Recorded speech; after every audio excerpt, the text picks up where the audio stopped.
When I was 17, I learned that blood doesn't always mean loyalty. My name is Clara Brooks, and the day my family's lies came crashing down, I lost everything.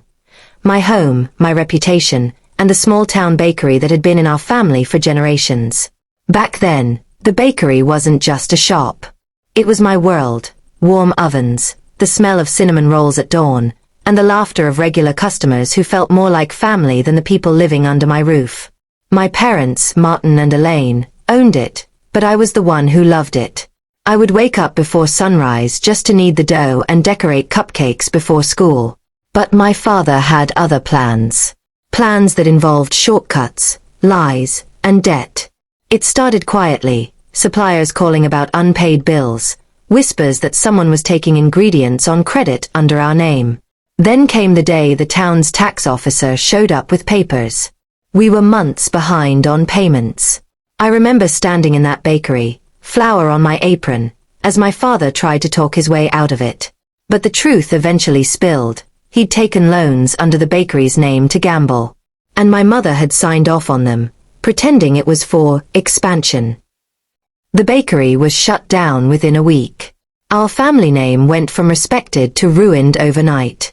I was 17, with no savings, no diploma yet, and no one willing to hire the daughter of the town's liars.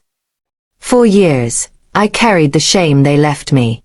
I left town right after high school with nothing but a few old recipes and a promise to myself: I'll rebuild what they destroyed, without their lies.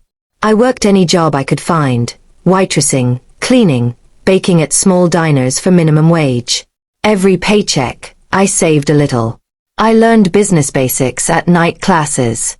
I spent years studying not just how to bake, but how to run something honestly.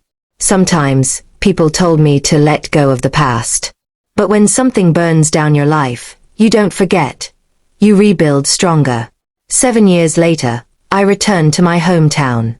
The old bakery was still there, but run down, boarded up, and forgotten. A for sale sign hung crookedly in the front window.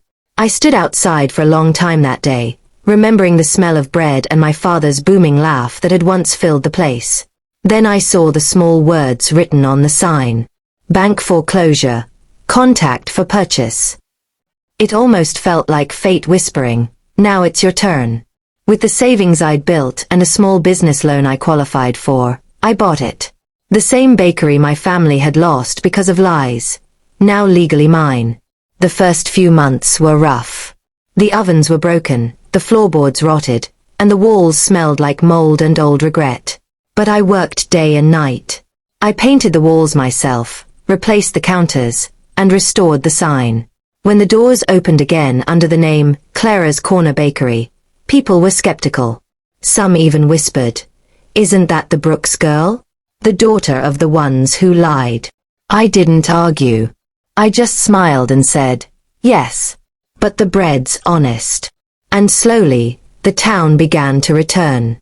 Every batch I baked carried more than flavor. It carried forgiveness, not for them, but for myself. By the second year, the bakery was thriving.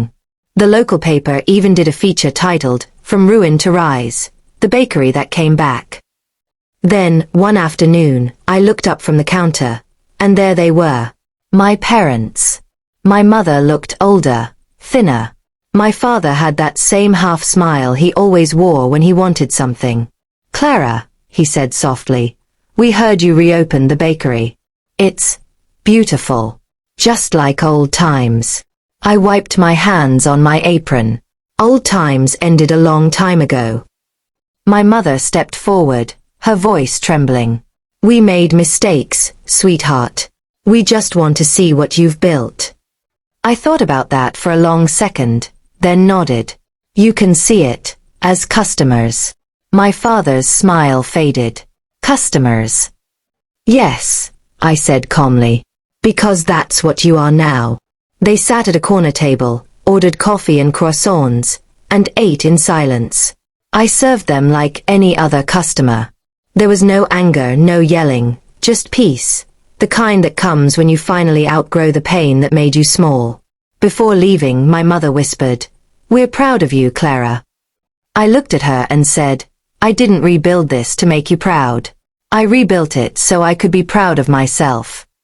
Now, when the sun rises and the smell of bread fills the air, I smile knowing every loaf, every pastry, and every dollar earned comes from truth, not lies. People come from nearby towns now just to taste the redemption rolls, as one customer called them. And sometimes when I close the shop at night, I glance at the old photo on the wall. Me at 17, covered in flour, still believing in family.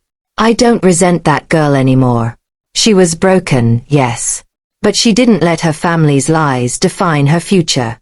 She found her own recipe for peace, one that started with loss and ended with a bakery full of light.